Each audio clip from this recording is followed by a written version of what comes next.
Marco, let's start with the fins.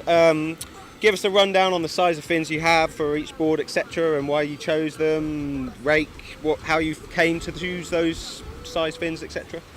Especially here in Fort, it's really important to have like the right fin size to get like the control, to get the speed, the acceleration. I'm sponsored by Chopper, so I'm mainly using Chopper fins, which are giving me a really good control, which is really important here. And sometimes it's really coming down to a difference of 1 centimeter, so 1 centimeter can make already a big change. So on the small boards, I'm using from 32 to 33. The medium board, 71 wide, I'm using from 36 to 38. And what about when you chose the fins? Is there certain, like, different fins of different style, like different rake, different what? How does that work? I mean, all the brands are quite similar. The one to each other has maybe a little bit more stiffness, but all the fins are quite similar. Everybody is like choosing for his own setup, but there are like main 3 or 4 brands on the market which are working pretty good for us. And then foot straps in relation to fins. I mean, I guess, how do you have your foot strap position-wise, depending on conditions, size of board, etc.? Like my teammate Jordi has a little bit, he's a bit taller than me here, has a bit longer legs and everything, so he could use a wider stance, which offers a better control. I would like to have this stance as well, but then it starts to hurt a little bit here in the middle. But it's really important, especially here in the choppy conditions, to have a wide stance, to have a little bit more control. Some guys seem to have super tight straps, some have looser straps, some have narrow pinch, some are, yeah. So like, you know, how do you... I kind of like it to have like tight straps as well, because it gives you a better control. I mean, it's really important that the back foot comes easy out, especially in the jibe, and you want to have it tight in the front to make like really like be tight in the straps in the jibe, so that you don't lose the pressure on the board. And does that change on different board size, or are you just consistent? On all the sizes, from 140 down to 98. Okay. And then mast track, you know, like I guess you move this quite a lot depending on conditions or the board, or what? What's your thinking with this? It really depends on all the brands. I mean, it looks quite forward, it gives you a better control, but also the trim with this position is the best. But the easiest to understand is like if you need a little bit more control, you move it a little bit forward. If the board feels a little bit sticky in the water, if the board doesn't accelerate, when the gust is coming, you move it a little bit back, but always just a little bit, just to see the difference. Okay, and then while we're here, downhaul.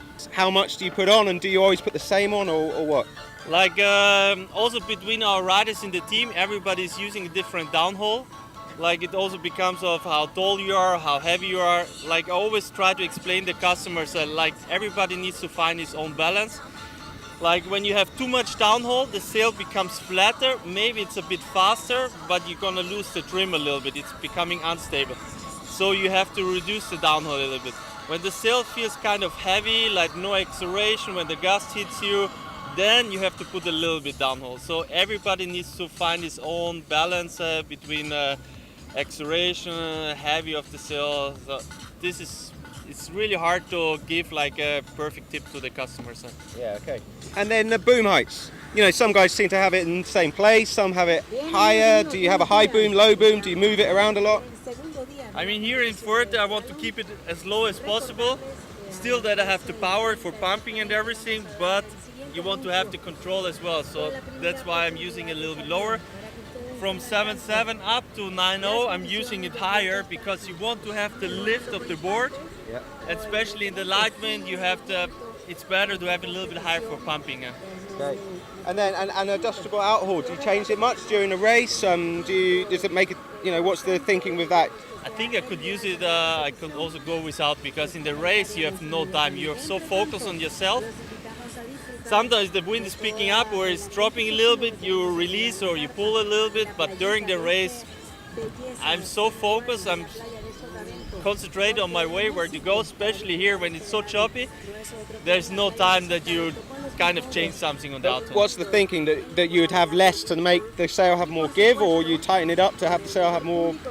Sometimes it's like I always tell the customer the sail should touch the boom a little bit. But if you put it too much, that the sail becomes really stiffer. So there's always just a little bit of tension or a little bit. If the wind is picking up, I pull a little bit. If the wind is dropping a little bit, I release, but not like that it's gonna be a balloon. Okay. And battens. You know, you see a lot of guys tweaking the battens. I mean, more. Yeah, tell me. I think the most tension needs like the lower battens to keep the profile in the sail. But sometimes you see in the sail some wrinkles at the top battens, but this is really important. The customer should not touch it because this has an effect on the leech.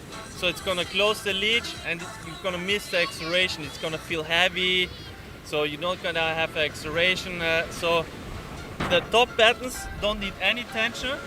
The lower battens need like tension to have a little bit profile in the sail.